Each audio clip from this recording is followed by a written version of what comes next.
I'm now in front of the first foreigner investor in China. It's a White Swan Hotel, prepared by one of the major investors from Hong Kong. 我而家係喺白天鵝酒店嘅前面上，係白天鵝酒店喺廣州係同埋中國係頭一間外資嘅發展商嚟參與。咁我而家入咗嚟White Swan白天鵝酒店。哦，好的好的。佢最出名係咩咧？佢中間嗰個噴水池花園啊。係咩啊？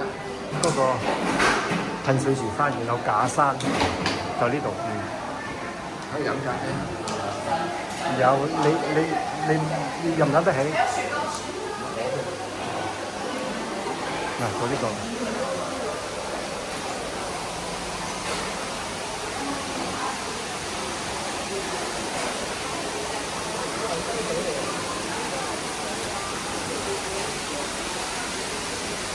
到呢度啊！